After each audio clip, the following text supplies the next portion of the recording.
Previously on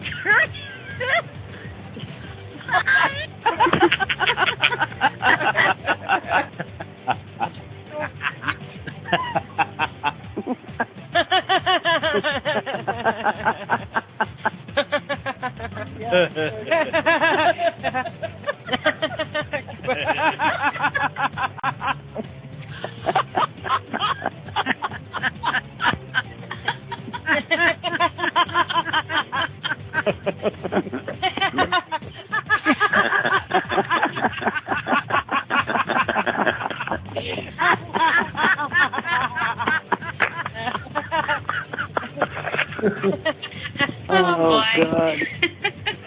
Oh.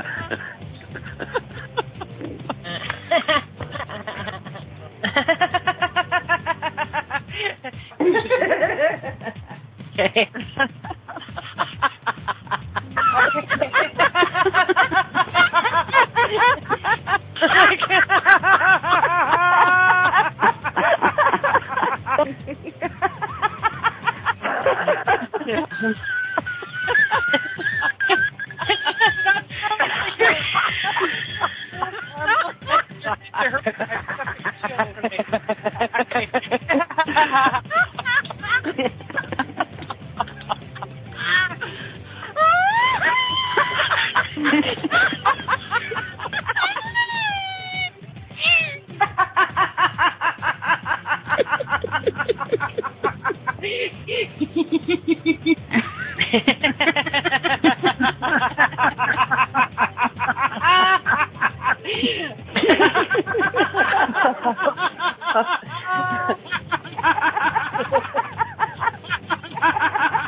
Oh, man.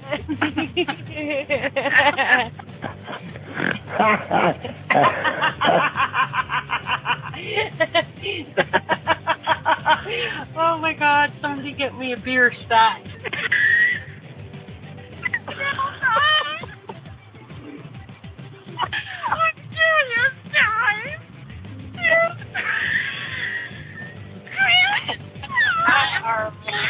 All right, previously on Curious Times, we laughed.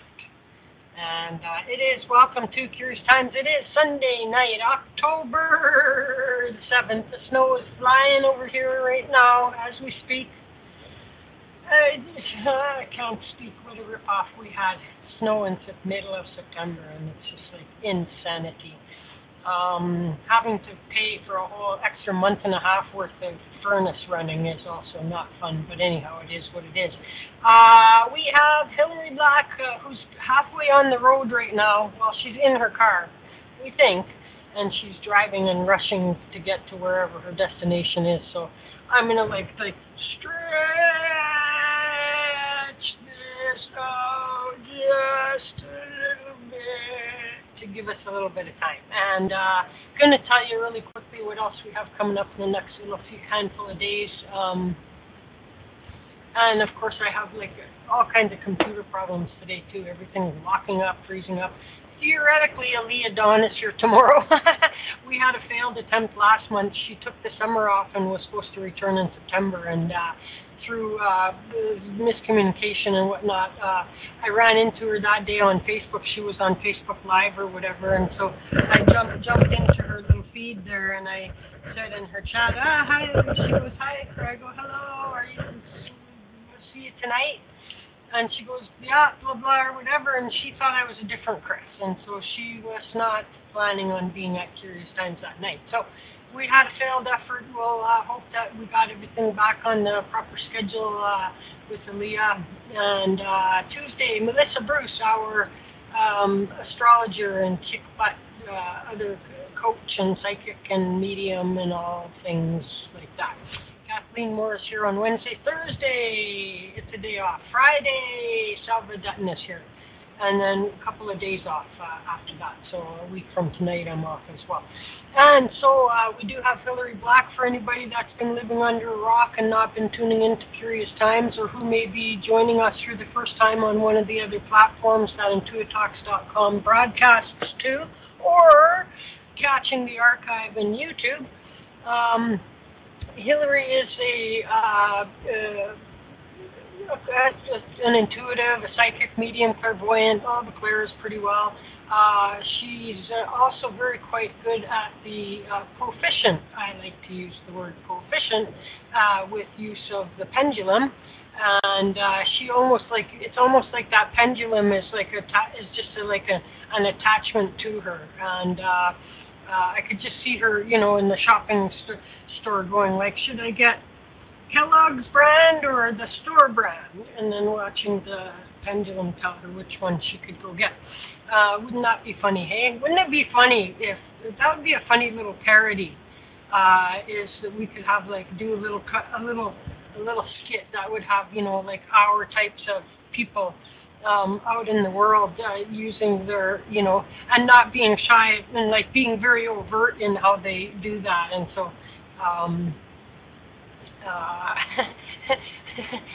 it would be kind of funny, actually.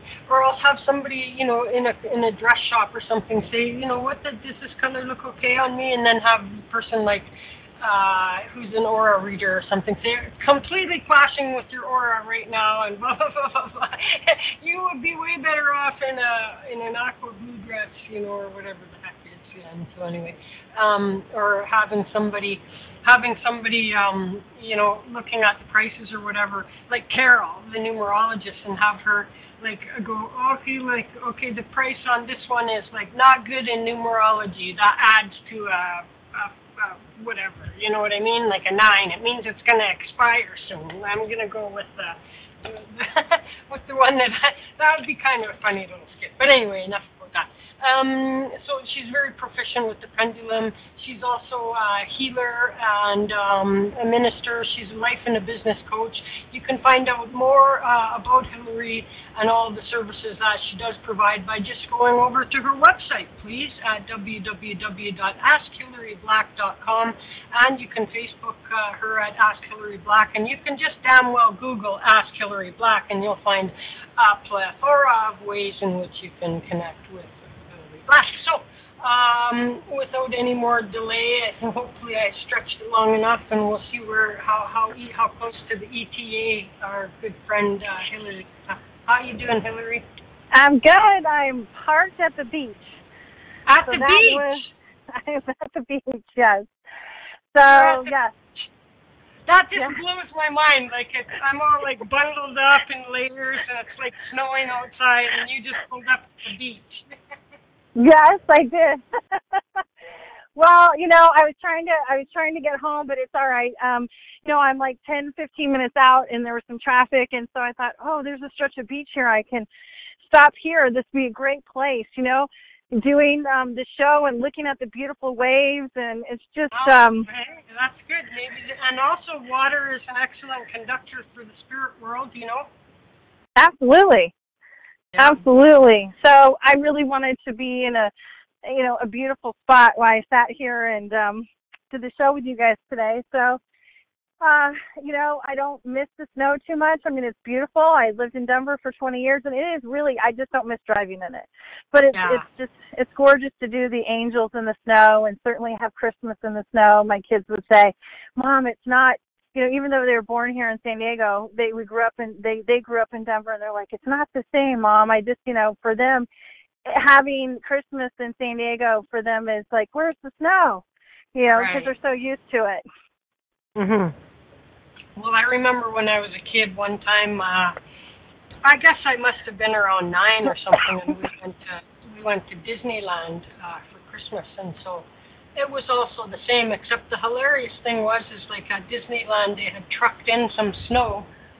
They trucked in snow, and so they made this hill, which is a teeny little baby little hill that compared for us, you know what I mean? And all these American kids are all bundled up with mittens and scarves and everything, and me and my brother are there in our T-shirts and shorts and playing in the snow, you know what I mean? And it was just not the same.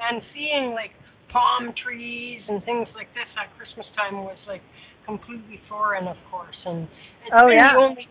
Yeah, it's been the only time, other than a few times in my life where we've had, you know, what we call the brown Christmas, which is where it just like warms up so much, you know, around then that the snow's all gone, and which is very rare. Like probably, you know, I'm 50 years old, and I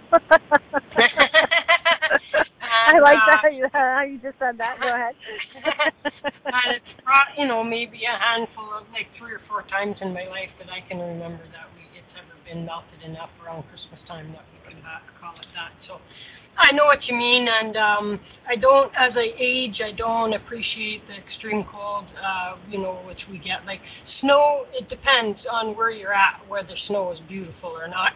You know, if it's minus 30 for 2 solid weeks, and your tires are square, or worse yet, you don't even have a car to get around in that kind of temperature, then it's not fun at all. But you know, I live in Alberta, and there's a lot of sun, and so even when it's bitterly cold, it's still really nice. Like it's nice. It's I can't explain it other than to say that when I was in England and went for a week without seeing the freaking sun, I thought I would lose my mind. You know what I mean? Yeah.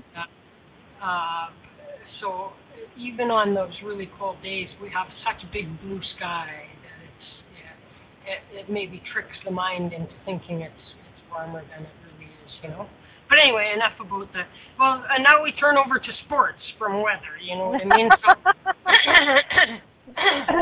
No, I understand. And I think it's really interesting that you had said, wouldn't it be interesting if we were to have our gifts out in mainstream, and how would that be accepted? You know, it makes me think of the X-Men, and you know, everyone kind of thinks of it differently. They probably, you know, they talk to me in movie and TV, right? And everyone spirit talks to them in different ways.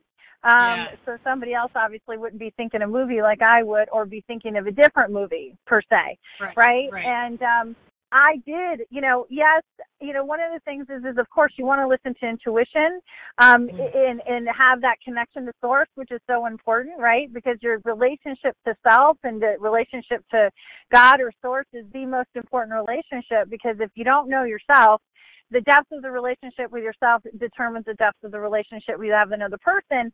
And as you get that clarity within you, you're able to attract like a magnet what's the right thing for you. And sometimes people we attract will say, this stuff isn't working because we're not attracting what's right for us. And that's not the case.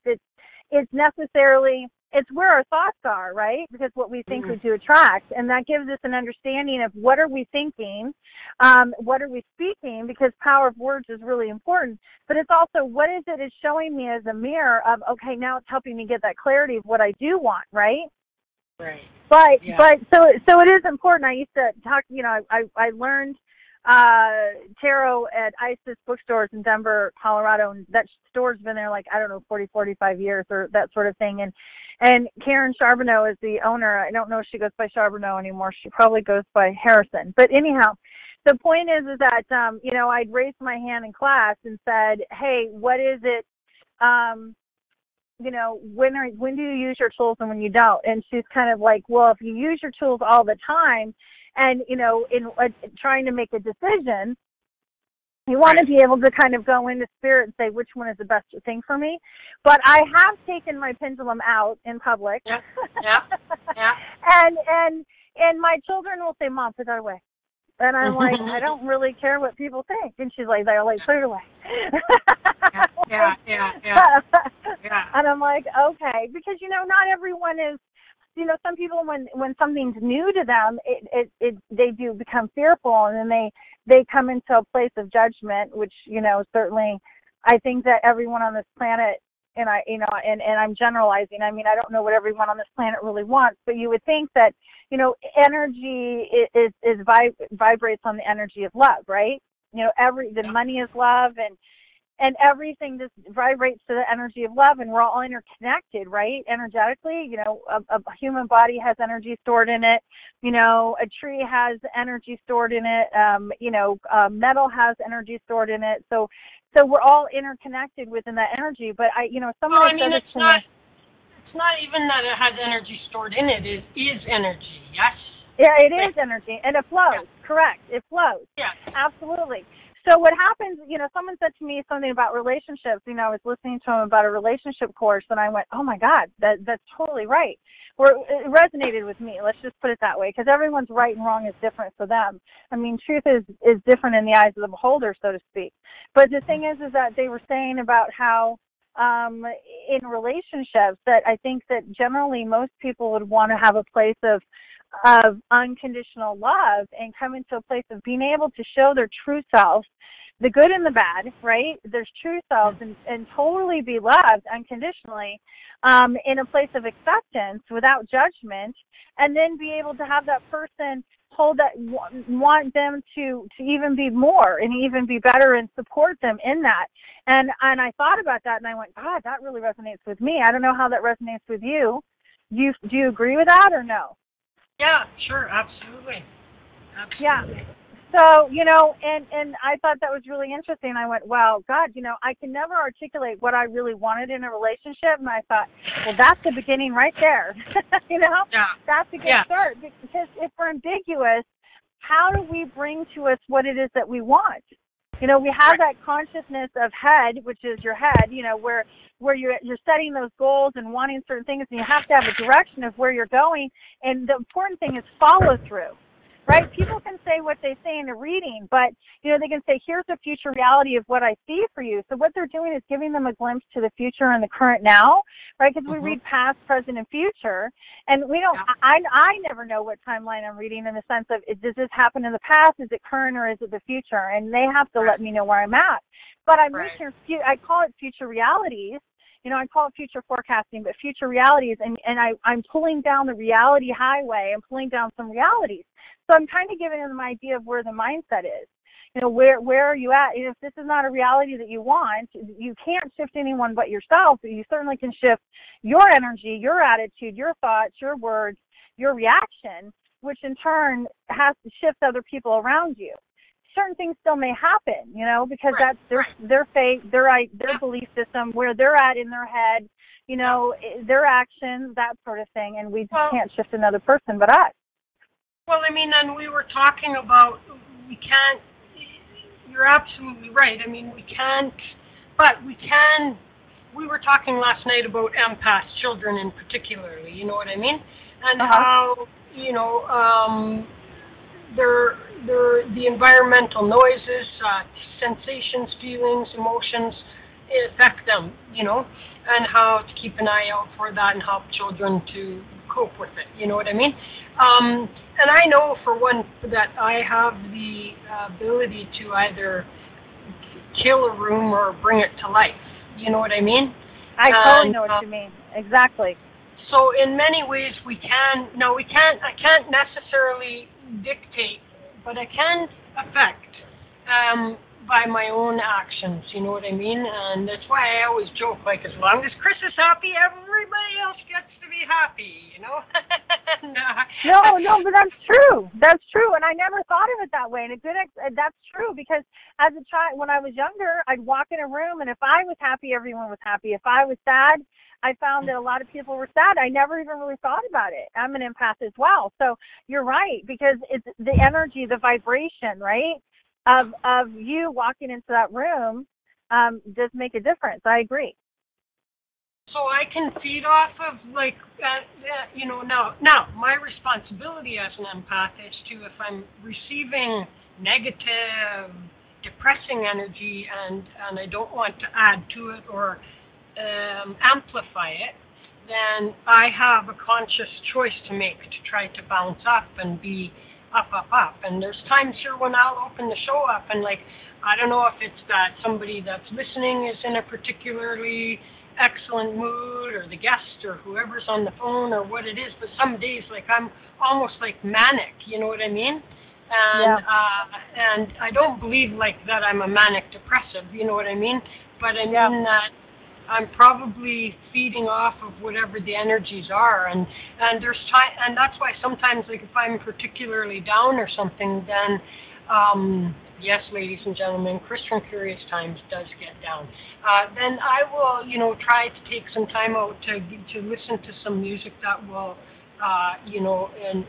permeate me and help to alter and get me out, and you know what I mean? Because if I come here all pissy and bitchy all the time, you know, although I know sometimes I do, but because I'm human too, right? But right. Or else I'll come here in a perfectly good mood, and then all of a sudden get cranky, or I get cranky because the sound's not working, or the computer's not, you know, I get frustrated over something like that.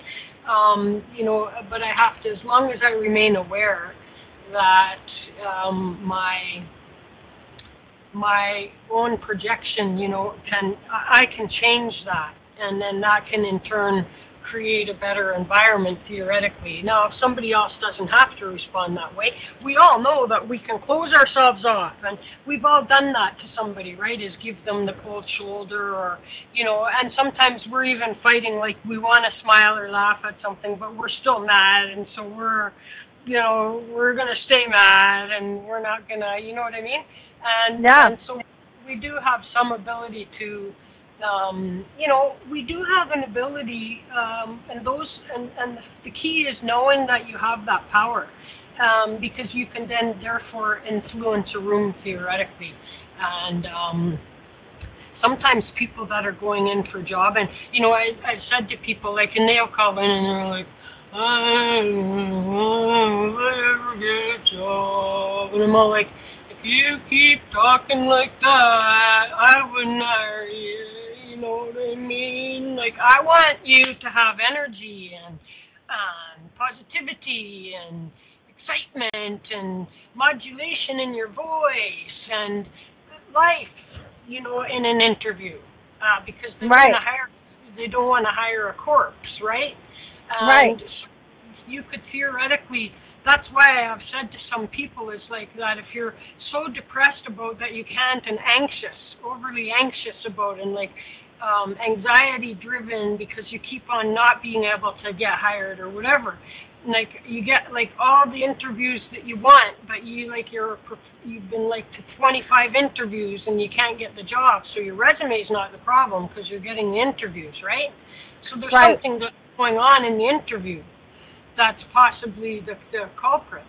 And so I tell them, like, in those few minutes before you're going in, try to do some relaxation breathing, but in your mind, as an actress might, capture and remember some of the happiest moments of your life, so that when you walk into the room, the energy that you're exuding is happiness.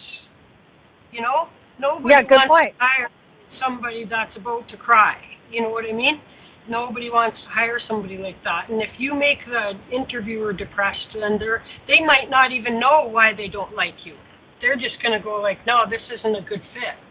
And so I always try to pull out some trick, you know what I mean? Like to remember the happiest thing that just happened to you recently, or something that a funny joke that, or how you can't not look at a baby that's giggling and smile, and like carry whatever it is with you that if you stop for a minute, thinking about that thing makes you smile at the least. And then that will bring some good energy into the interview room with you, yeah? I agree, absolutely. Absolutely. So on that note of, you know, people get frustrated sometimes of why we don't get what it is that we want, and we get into that state of disappointment, or the state of frustration. And like you said, you know, we have a choice of where we want it to be. Do we want to choose to be happy? Do we want to choose to be disappointed? And sometimes we get in that loop, right? You know, we go for these job interviews, and then why is someone not hiring me? I'm not worthy. I'm not valuable. I'm not this. And then if we start saying that negative talk to ourselves, and that's what we're drawing. So we have to change the thoughts. Certainly, like you said, it's not the resumes. You look at the resumes, they're getting the interview. So are they disconnected with self in the sense of head and heart? Is one thing saying, hey, I have to go out and work and get a 40-hour week, or, you know, get a regular, you know, W-2 job or whatever it may be, because I need a regular paycheck. But in their heart, they want to be self-employed. You know, in their heart, they're like, I want to be an independent contractor. You know, I really want to have this business on the side and be self-employed. But, you know, I do need another income right now while I'm building this, so to speak. And I want to work from home and telecommute one time a week. I want to work from home all the time. I want to give, you know, 25, 30 hours. This is how much I want to get paid, you know, kind of thing. And structure it how they really want it.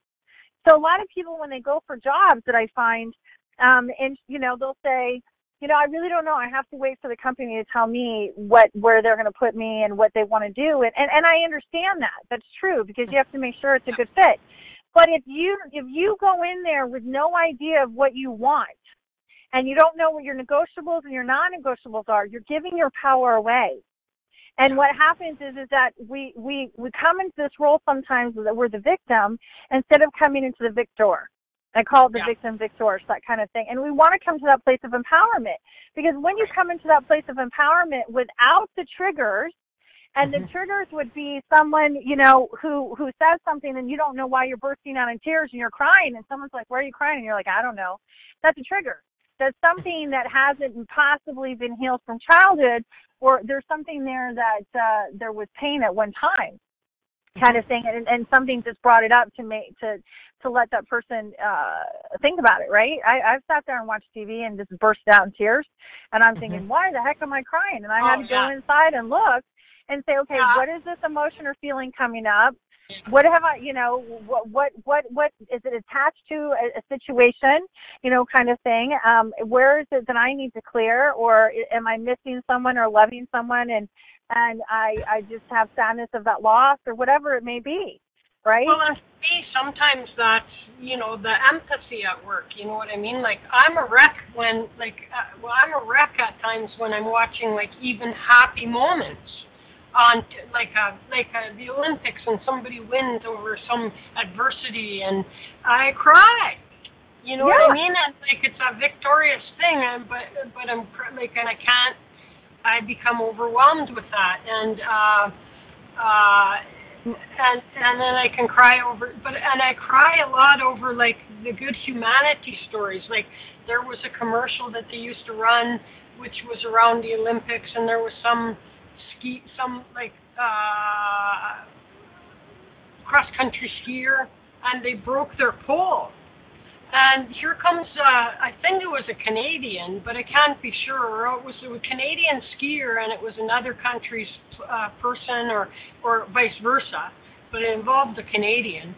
And this person runs from the crowd and runs up alongside and gives them a pole. You know what I mean? Like, that makes me cry. You know what I mean? Because that's there was a time when there was a baseball game of girls. You know, I'm pretty sure it was girls. And this one girl, and it was the winning run, by the way. But this one girl, so she comes and she basically hits a home run. But then as she's running to the base, she injures her leg, and now she can't even walk. And so now the rules are that her own teammates are not allowed to help her at all. Right? But there's no rule against the opposing team helping her. So what happens is the opposing team goes and picks her up, and they carry her around the bases, allowing her to touch each base. And they therefore forfeit the game because it was the winning run. Like, that's beautiful. You know what I mean? I'm like, crying. Like, you know. And so I cry at the stupidest things sometimes. And a lot of times, you're right, there could be things where in that this is tied to my own triggers. You know what I mean?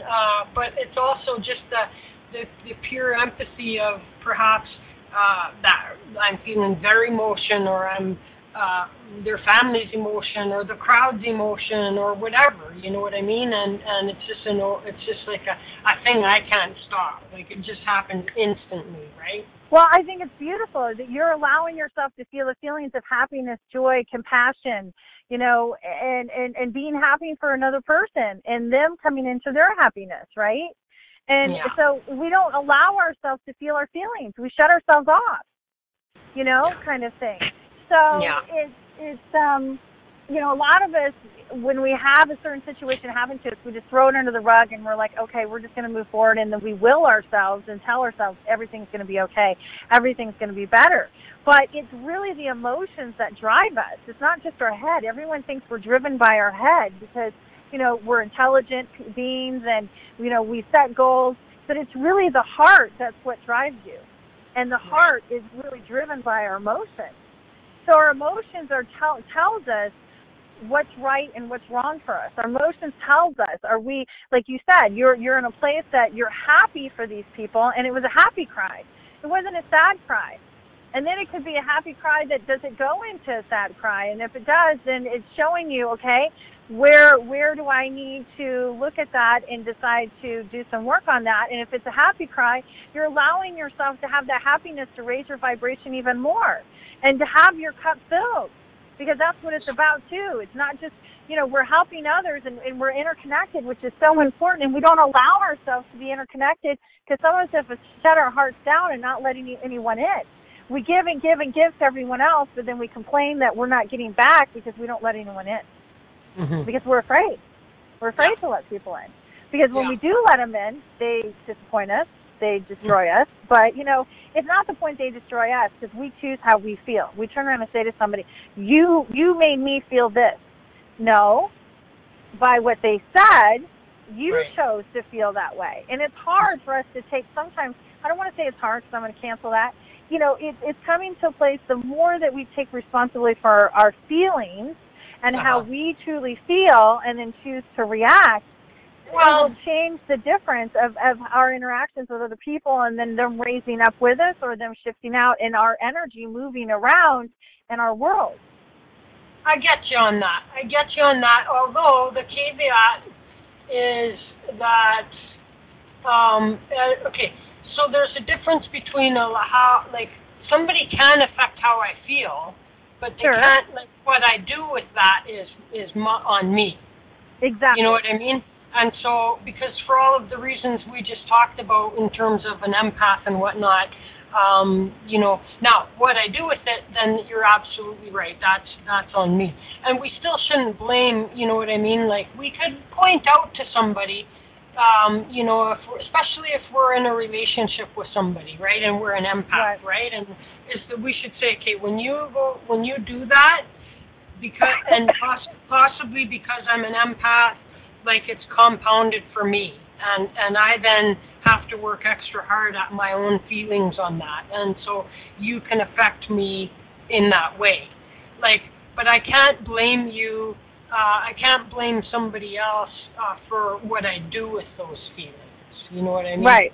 Right. That's true. Very much so. So interesting stuff.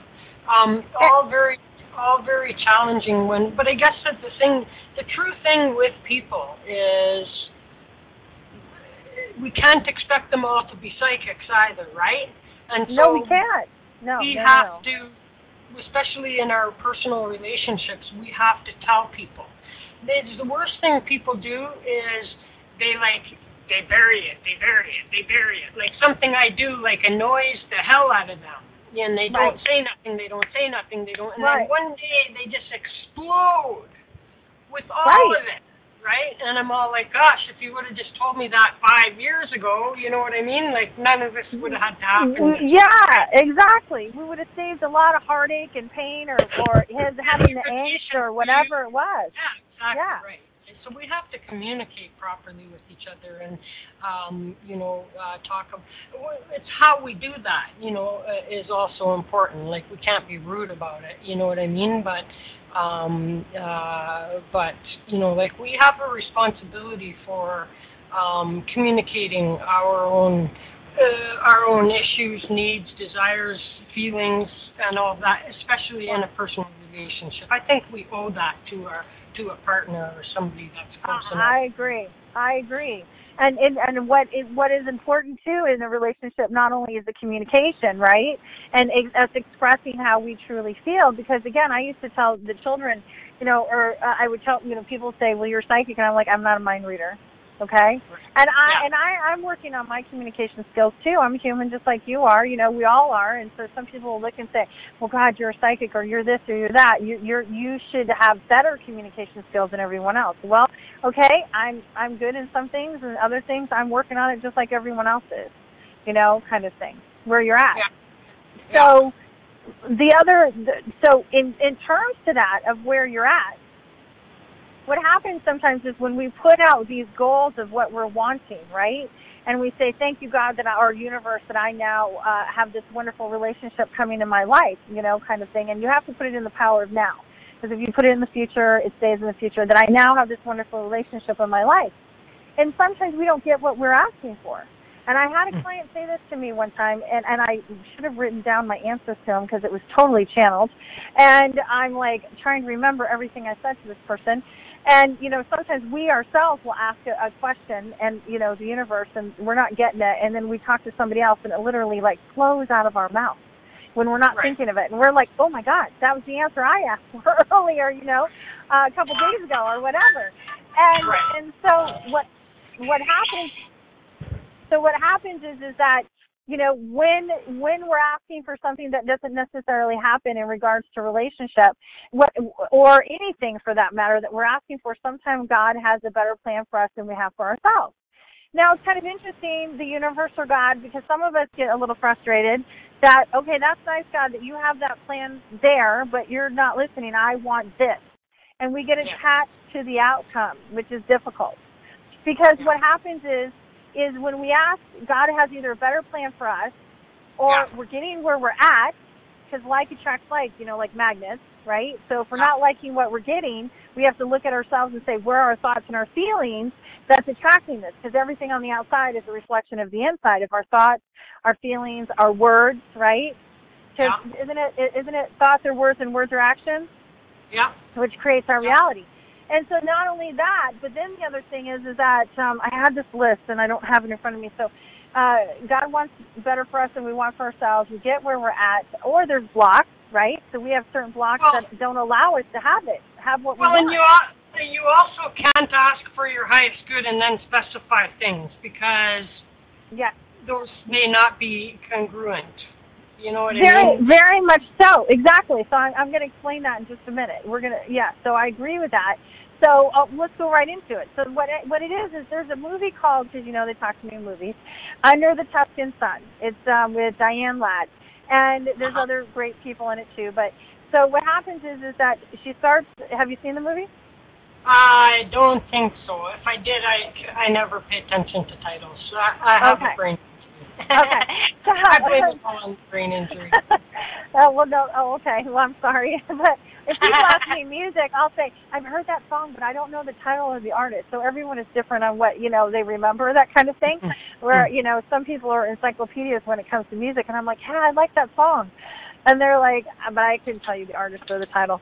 But so what it is she was this author, and she was doing this, I don't know, book launch or something, and this gentleman came up, and she was this reviewer of books kind of thing. I don't know what the title is, but he comes up and she didn't give him a very good review. And so he says, well, isn't that interesting that she just said his book wasn't plausible and it wasn't real. And he said, really? Because I wrote, the story that I wrote is exactly your life, and your ex-husband is cheating on you right now. And she went, what? She went, what? Because he had written that this man, you know, was at home and his wife was out working, and he got together with another woman and blah, blah, blah. It was exactly her life. But she wasn't conscious and aware at that moment of what was going on in her life. So that's how she found out. Humiliated in front of everybody, because this was at a soiree and he not happened to be there. She goes, where's your husband? Oh, he's working. Really? Mm-hmm. So my story is all about your husband and the girl that he's sleeping with. And so she comes to the slap in the face of, oh my God, her husband's cheating on her kind of thing. And on top of that, he wants the house, because she's pregnant. I don't remember if she's pregnant or they're going to have kids, which even just, you know, take the knife and twist it even a little bit more, right? Yeah. And on top of that, she's a breadwinner, and he wants spousal support. So she literally gave up everything, because she's trying to pack everything up, and he wants all of it. He wants the house, the spousal support. He wants it all. And he's rebuilding his new life with this woman that he fell in love with and is having a family. Everything that she wanted from this gentleman, he's giving to her. How could you not feel angry about it, right? So, so needless to say, what happens is that she goes off to this place and is in these apartments where all these other people are getting divorced, and the guy next to her is crying all the time, and you know, I don't know if he's an attorney or not, and the landlord's like, well, you can talk to him, he's an attorney, and this guy's a doctor over here, and blah blah blah, and she's like, I got to get out of here, I can't handle it, because the emotions of what you're talking about do affect us, right? So she's like, if she stays in the state of I don't want to say despair, but of crying all the time, that wasn't good for her emotional state. Not saying that we shouldn't cry, not saying that we shouldn't get our emotions out, but so she's talking to her friends who were supposed to go to Italy, and they just weren't able to go, and this is the couple, and they were going to have one of them was pregnant and going to have a baby. So what happened is that she decides that she goes off to Italy with them, in place of them. And then what happens is she starts listening to her intuition, something tells her to get off the bus and buy his house, literally. So she gets off the bus, walks over there, and goes to buy the house, and is bidding against another couple, and this bird just kind of craps on her shoulder, which, by the way, I guess in the movie they say it's good luck. And so she hands over and says, this is all I have, and the woman's like, I'm going to go ahead and take your bid. So she's thinking, what have I done? I've bought a house in a different country, because she's thinking she's trying to change her emotional state on the outside, right? Doing everything she can to come into a happy place and get things moving. So she hires these people to renovate her house as she's doing her writing. And interesting, she builds these relationships with these people, and they eat and everything. And so she gets together with this gentleman, and she's thinking, oh my God, she found love again. But after she gets together with him, they've never been able to get together since. She has things to do, he has things to do. And one day she starts crying. There's this horrible storm. And I don't know if the snake gets in the house, and after the storm, her washing machine is down the street or something, and the realtor who had helped her came in and said, what's going on? And she starts crying because she's so upset, because she goes to the man, you know, and buys this, I don't know, white dress, and she finds him with somebody else. And she's like, don't you care for me? And he goes, well, yes, we had a great moment. I love you, but I had to move on. It wasn't the right timing for both of us, and better will come for you. Yeah, we don't want to hear better will come for us, right, in the moment of our despair. So she's crying and saying, he goes, what is it that you want? He says, she was making him think of cheating on his wife, kind of thing. And he's like, I can't do this. I'm your friend, but I can't cross the line. And so she's like, I want a marriage here. I want a baby to be born here. I want to have my great love. I want to have family. Now, mind you, she said all these things. So what happens is we tell God we want certain things, and as you said, if we're asking for our highest good, we can't be specific exactly how we want it, right? Because then we get attached to the picture and the outcome. So in her mind, so what happens is all of a sudden her friend comes over and is pregnant. She breaks up with her girlfriend, and she's pregnant. She comes to have the baby there. And then what happens is this painter, they're done with the work on her house, falls in love with the next door neighbor, this Italian girl, and he's Polish. It doesn't matter. The point is that the family says, you have no family, you have nothing to offer our daughter, kind of thing. You're not our culture. So she stands up and says, he's my family, and I will be here for him. And so they have this great wedding, and then they have the wedding at the house. And then all of a sudden the baby is born. The baby's born, and then they have the wedding at the house. And so the realtor comes by, and he says, it seems that you got exactly what you asked for. And she goes, what are you talking about? And he says, well, look at this beautiful baby. Look at this beautiful wedding. And then right after that, this gentleman comes looking for her, and she's kind of gun-shy because she's already been kind of ripped apart for not giving people good reviews. And he's like, no, your review is the best thing. It helped me grow. And then all of a sudden she started getting, they became, a relationship. And here's this great love that she had. And at the end of the movie, they have this big, huge table, and they have everyone at the table. The woman in the city that is an actress that was a good friend of hers, the realtor's there, the next door neighbor, and the new husband and wife couple, and the next door neighbor's family and stuff, and there's other key players that are there, and her great love. she got out. So here's this whole family that she asked for, but she didn't get it the way she expected. Right. Because she's sitting here saying to the universe, I want to have a husband. I want a great love. I want to have a husband. I want to have a baby, meaning her. And then she's wanting to, have a great love, have a wedding, have the baby, and then have this great family. And see how it came completely different than what she expected. In a million years, she probably would not have put those pictures on her dream board. I could be wrong, though. Some people, when they say they want those things, it could have been the way that it showed up for her. But in the movie, you can see that that's not how she asked for it. Right. But in the end, that's what she got. And so then we get to this place of, I was talking to somebody about this earlier today. and you can come into a place of still having deep dissatisfaction of not getting it exactly how you want, even though better came. Because one person, I talked to two people about this thing, and one person said, well, God, better came. And I said, well, that's great that you looked at it that way, because another person could have looked at it that they're still disappointed that they didn't get what they wanted, or they didn't get it exactly how they, wanted it. So it's also how we perceive things and look at it, because that can be better. And that one person's like, oh, my God, better came. And I'm like, yeah, but that doesn't mean she's going to look at it that way. She did, and she accepted it. So sometimes better will come, and we're choosing not to accept it because we're stomping our feet because it's not coming in the package that we anticipate, and we get upset, and then we're like, but you don't understand. I want it this way. And that's really difficult. So you made a really good point when you said, when you ask for your highest good, you need to be open to whatever shows up. Right. That's right. Yeah. Or try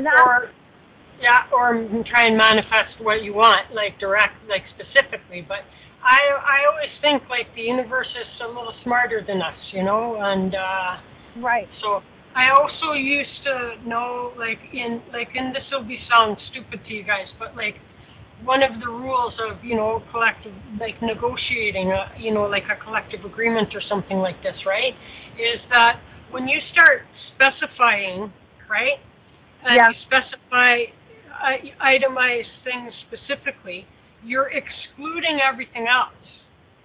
That's true.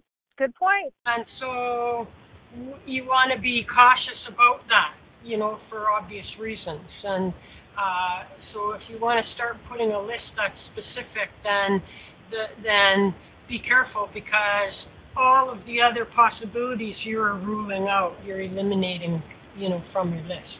Right, and you don't know what's right for you. So, for example, let's say someone turns around and puts, let me caveat. You do know what's right for you, but what I'm saying is that you may be excluding an opportunity that you never thought in a million years you'd be happy with. For example, someone put out that they want to have this great relationship, right? And they forget to put an age range because they assume it's going to be the same age as them, and they forget to put the money, how much money he needs to make. And so all of a sudden they meet this wonderful person and they fall in love, and they're like, there's a 20 years difference. I don't know if I can handle that. They get over that, right? And then all of a sudden there's a disparaging difference between income, but that person is working toward getting to the same level of income, and they've got the mindset that they want to be there. They're just a little bit behind there. Then you know what? Who's to say anything about that relationship if those two people are happy and in love, and they're on the same page? Right? But if it's this is where it's important that you need to know, or people need to know, their non-negotiables. If to them a non-negotiable is I'm not dating anyone 10 years younger than me, I'm not dating anyone 15 years younger or 20 years younger, then put on there, it needs to be 5 years older or 5 years younger, whatever it is, or close to my age. Because some people are like, nope, won't even consider it.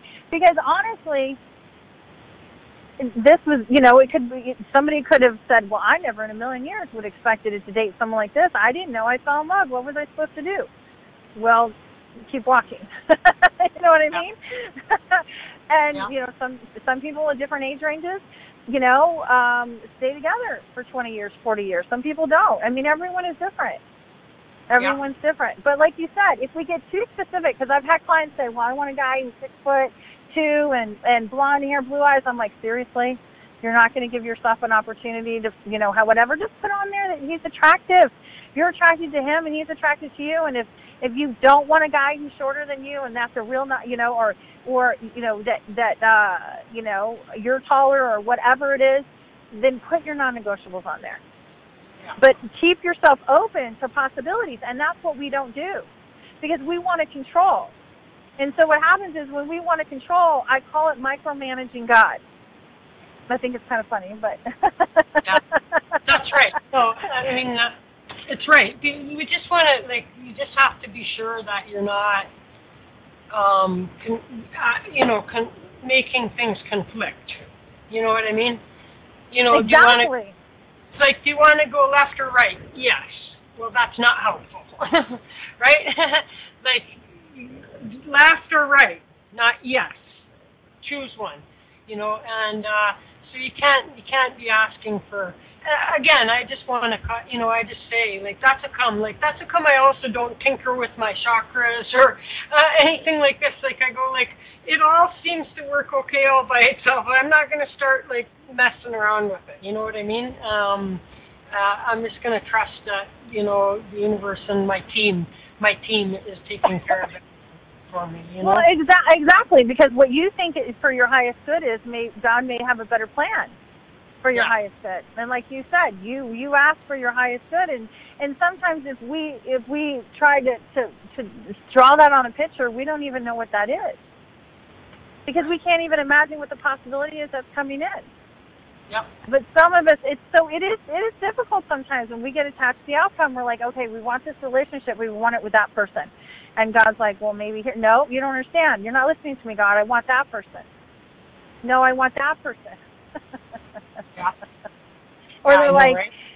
Or they're saying you have to have the career before you can have the relationship, and we stomp our feet and say, but why? Then we feel like we're being punished. Why do we have to have the career before we have the relationship? Because we have to know ourselves, and which will bring the right person to us, right? Because it's all about knowing self. And really, we have to fulfill our purpose, because if we're not doing that and we get into the relationship's going to blow up and not go in a positive direction that we want it to go. And then we're 5 years back or however long it is. And if we're wanting to have that great relationship and great life, we have to have that first within ourselves before we can have it with somebody else. Yeah. Because like attracts like. Absolutely. Absolutely. Well, let me wander over to the... No, it doesn't look like we have any callers. Okay. So are you guys, let's give you a break, okay? Let's give you a break and tell people that if they want to get a reading or something, they should indicate that now. Otherwise, we can wrap in about another 20 minutes or so and let you get home all the way. Okay. Well, no, I appreciate it. I enjoy being here. So thank you so much. Sorry I wasn't on time at 7, but no, it worked out. It did work out. So, I mean, do you wanna let's listen to a song and see if anybody is gonna call, and then if not, we'll cut you loose and let you get home. Okay? Okay. Sounds great. Thank you. All right. No problem. So let's find a quick little song here to spin and. Don't want it to be too long. Here, this one.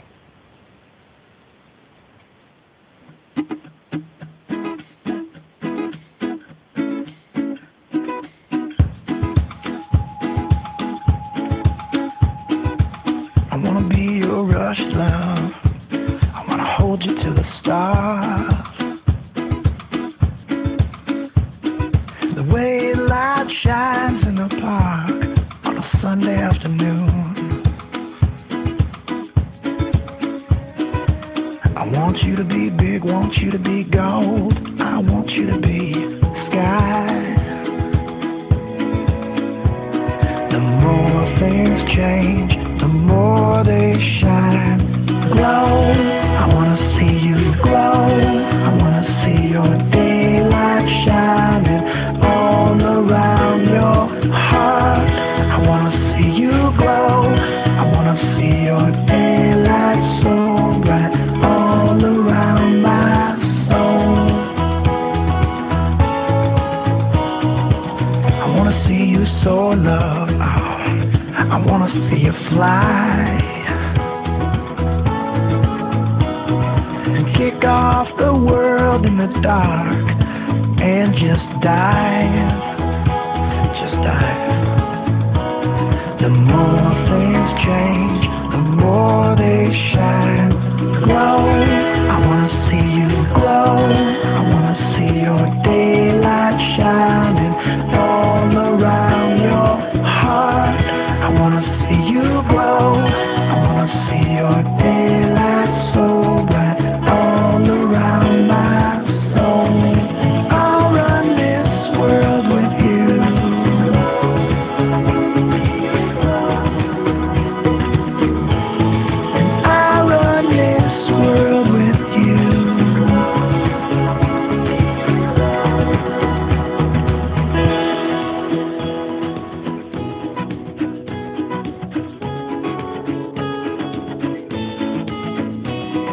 Glow, I wanna see you glow. I wanna see your daylight shining all around your heart.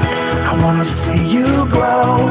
I wanna see your daylight so bright all around my glow. I wanna see you glow. I wanna see your daylight shining all around your heart. I wanna see you glow. I wanna see your daylight so bright all around my soul.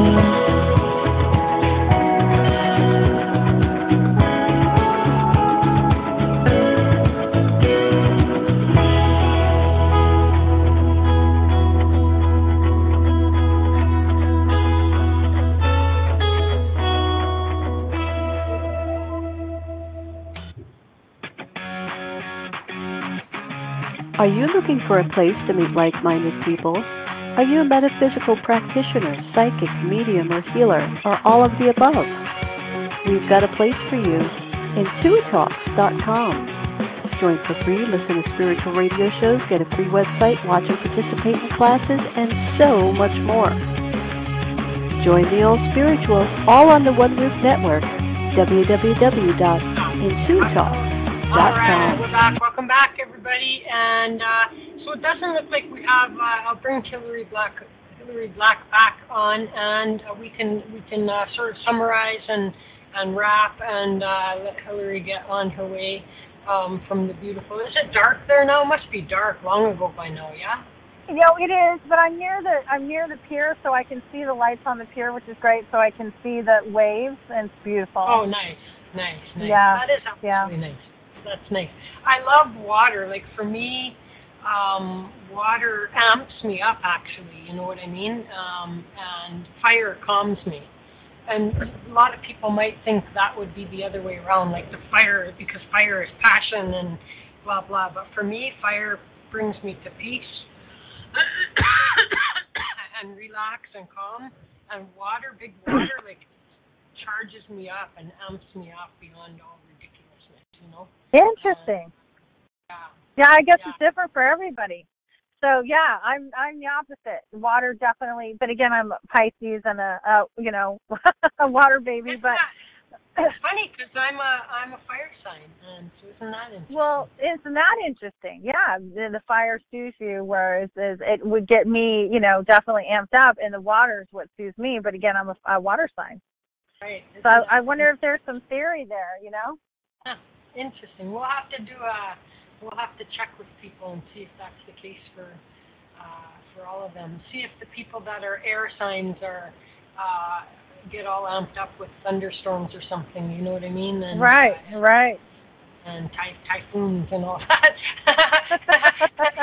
And and what's the other? There's air, water, fire, and earth. Yeah, Earth. Yeah. What would be Earth? Well, Taurus, Capricorn, and Virgo. Oh, so Earth, like the ground, the dirt, right. The dirt and trees gardeners. And nature and gardeners and rock climbers. Gardeners and rock climbers. Yeah, okay. Right. So that we'll have to see. We'll have to see if that pans out. And we'll report back to the plenary another time. So tell everybody how they can find you, Hillary, and So they can find me at my website, Ask Hillary, HILLARY, Black, BLACK.com. And they can contact me there, or my email is info, at AskHillaryBlack.com. Or you guys can call me or text me at 949-929-8113. And, be happy to hear from you guys. Awesome. So next time Hillary's back is November the 4th, when it should be colder. Yes. And we'll be 2 months into winter by the time that comes. So we'll see what happens. Maybe we'll start to get spring in January. That would be okay by me, you know what I mean? But yeah. Okay, so thank you so much, and really another great conversation with you. I appreciate that and your time so much, and we'll catch you in another month, Hillary.